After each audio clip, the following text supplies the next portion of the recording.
Suatu saat Sayyidah Fatimah Zahra masak di rumahnya.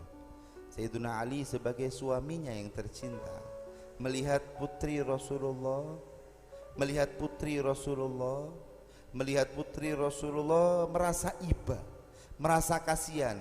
Wahai Fatimah, engkau ini putrinya Nabi Muhammad. Wahai Fatimah, engkau ini putrinya Rasulullah. Sebenarnya enggak pantas engkau capek, engkau sakit hanya karena aku, hanya karena ingin menyenangkanku, hanya karena ingin membuat makanan untukku. Enggak pantas. Wahai Fatimah, aku telah mendengar bahwa Rasulullah mendapatkan beberapa budak daripada rampasan-rampasan perang. Ayo kamu minta kepada Rasulullah satu atau dua budak yang bisa membantumu, yang bisa meringankan bebanmu di dalam urusan rumah tangga ini. Sayyidah Fatimah Zahra, beliau merasa berat sebenarnya untuk datang kepada Rasulullah, malu kepada Rasulullah karena hanya minta budak dan minta pembantu. Akan tetapi karena nurut kepada suaminya, imtithalan li amri zaujiha, nurut kepada suaminya, maka itu beliau berangkat ke rumah Rasulullah sallallahu alaihi wasallam. Saat di rumah Rasulullah, Sayyidah Fatimah Zahra enggak bisa ngomong apa-apa, malu untuk mengutarakan, untuk meminta pembantu, malu untuk meminta pertolongan kepada Rasulullah sallallahu alaihi wasallam. Saat itu Sayyidah Fatimah Zahra pulang. Ketika Sayyidah Fatimah Zahra pulang ke rumahnya, Sayyidina Ali pun bertanya, bagaimana wahai Fatimah, sudahkah kau berkata ataupun meminta kepada ayahmu? Apa jawaban Sayyidah Fatimah Zahra? Wahai Ali, saya malu. Wahai Ali, saya enggak mampu untuk mengatakan itu kepada Rasulullah. Kalau seperti itu wahai Fatimah, ayo aku tuntun kamu, aku antar kamu kepada Rasulullah sallallahu alaihi wasallam, dan aku yang meminta kepada Rasulullah. Saat sesampainya di rumah Rasulullah sallallahu alaihi wasallam, Sayyidina Ali yang berkata, wahai Rasulullah, tadi Fatimah datang ke rumahmu. Aku ya Rasulullah merasa kasihan dan merasa iba melihat putrimu yang tercinta. Tangannya sampai kasar karena banyak memasak untukku. Tangannya sangat kasar mungkin gara-gara banyak membersihkan rumah.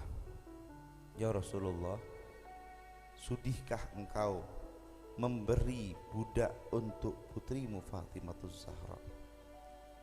Tahukah hadirin apa jawaban dari Rasulullah? Tahukah kita apa yang dikatakan oleh Rasulullah? Rasulullah dengan tegasnya beliau berkata, wallahi, demi Allah,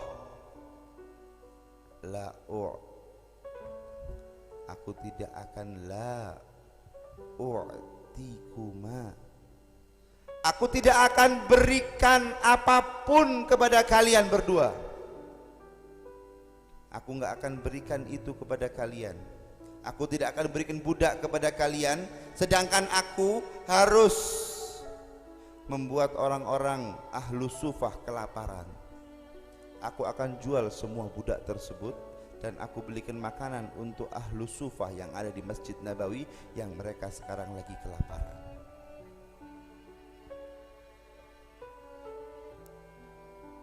Ayah yang begitu sayang sama putrinya, ayah yang begitu cinta kepada putrinya, ayah yang begitu perhatian kepada putrinya, tidak memanjakan putrinya dengan pembantu, tidak memanjakan putrinya dengan manja-manja yang lainnya. Di situ Rasulullah SAW beliau berkata, wahai Fatimah, wahai Ali, maukah kamu aku beri sesuatu yang lebih daripada pembantu tersebut? Apa jawaban Sayyidina Ali dan Sayyidah Fatimah? Mau ya Rasulullah. Apa kata Rasulullah SAW? Bacalah sebelum kalian tidur Subhanallah 33 kali, Alhamdulillah 33 kali, dan bacalah Allahu Akbar 34 kali. saat sebelum kau tidur kau baca zikir tersebut, dan engkau akan merasakan tenagamu begitu pulih setelah kau bangun dari tidurmu. Kata Sayyidina Ali bin Abi Thalib saat meriwayatkan hadis ini, Sayyidina Ali ditanya, "Wahai Ali, pernahkah kamu meninggalkan bacaan tersebut saat sebelum kau tidur?" "Saya tidak pernah meninggalkannya. Walaupun di malam perang Siffin, saya tidak pernah ketinggalan untuk membaca zikir yang diajarkan oleh Rasulullah sallallahu alaihi wasallam."